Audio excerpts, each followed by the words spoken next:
with black-white humans, and I'm just gonna go through it. Let me know what you think in the comments, and if you have any suggestions, of course, to improve the deck, I would love to hear from you. So let's do this.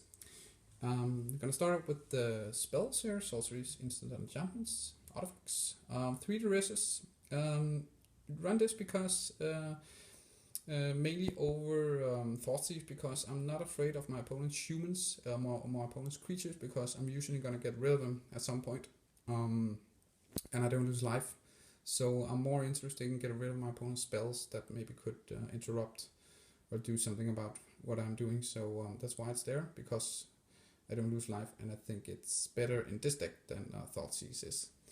Ultimate price, of course. There are a lot of monocolored decks at the moment, and it's just there instead of Doomblade, because there are many black decks running around at the moment. So mono black, so Doomblade is not that good. So I think this is better. 2 Banishing Light, maybe upgrading this to 3 instead of Gift of Orzhova, but I'm still considering it, because the Gift of Orzhova is very good to Devotion, and gives evasion to one of my creatures, and as you can see, I don't have a lot of flying, actually nothing, so this could be actually a helping hand at one time. I'm still considering it, so that's why it is there.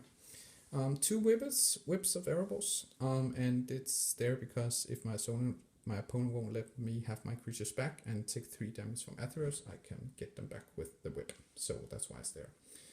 And one of my favorite cards from the set definitely is Dictate of Erebos.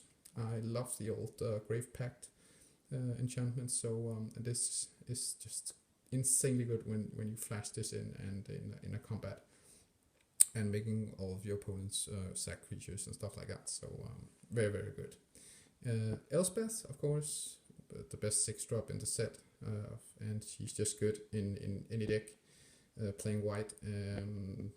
But if you have to use her in combos, it's very good to make, let's say, flash this in at the end of the opponent instead Dictate of Erebos here, and then make tokens and you sack them. With the Cartel Aristocrat, then you have a lot of small creatures to sack, and making my opponent sack creatures as well. This is dope. Moving over to creature base, we have a Soldier of Pantheon, 3-drop. It's a human, so it fits well with the rest of the deck. Human theme. 2/1 for 1 white, protection for multicolors, and you may be gaining some life if my opponent are casting some multicolored spells. Cartel Aristocrat, very, very good as well. One of the main sources of the deck, because she's human, and I can sack my creatures at instant speed with her. Also, when I do it, she gains protection of the chosen color until her turn. So she could be vital, protecting her, or making her kind of an unblockable when if my opponent can't block one color. Then there's the big question for Thrill-Kill Assassins. I mainly use this because I think it's very, very good. It's human as well, and it's a 1/2 Death Touch. It could be a 2/3 if I unleash it, but then it can't block. But I think it's very good to keep the pressure on my opponent. Usually it survives a lot in the beginning of the game, so I think it's actually pretty good. But that's mainly one of the main question. What you guys think of this card in the deck. That would be very helpful if you make some suggestions about it, if I should keep it or if you have another suggestion. The Sacred Necromancer, of course, is the one of the main sources, because I run a lot of humans, and whenever a human dies or he dies, I will put a 2/2 zombie on the token onto the battlefield. Of course, if I'm sacking my humans to Cartel Aristocrat and I have Dictate of Erebos out, I will get zombies and he will get nothing, of course, and he also have to choose if he wants to, of course, then it have to really fits perfectly. If he wants to, if Athreos is out as well, he will lose life as well, or I will get my creatures back and still have zombies on the battlefield. So, but that's just wish thinking in a game, but it's a very good combo.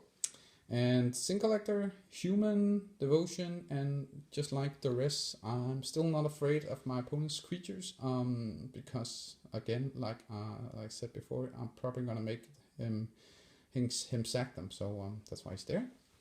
Another question is the Slum Reaper, because when he enters the battlefield, each player sacrifices a creature.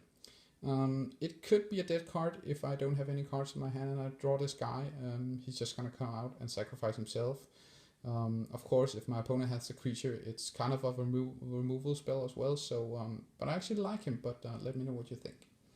Then I have one Gary, just because I think it's a good drop, and you will drain your opponent in a late game good and maybe gaining some life. Still considering if I should pull it out and maybe go for one more soldier or another card as well. But let me know what you think. Two ups to that, of course. One of the bombs of the deck goes very well, as you know, maybe with the Whip of Erebos, because Obsidian won't be exiled, as the Whip say. He will exile him. Oh, sorry about that. He will be exiled, and his ability will keep him on the battlefield and then return it. So this guy and the Whip will go very well together. Just insanely good. So very, very good. And the last two cards is of course Athreos and Erebos. I am considering to switch Erebos out with another Athreos, but we will see. I mainly run him because it's very good that my opponent can't gain life, and because I can draw some cards and I will probably gain some life in this deck as well. So so that's why he's there. And of course Athreos is one of the best cards. I think he actually is the best card.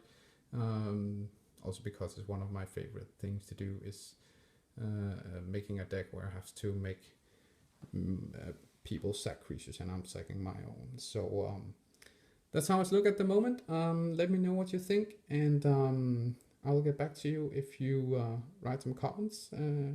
That would be great. Tell me what you know, and thanks for watching, guys. Bye.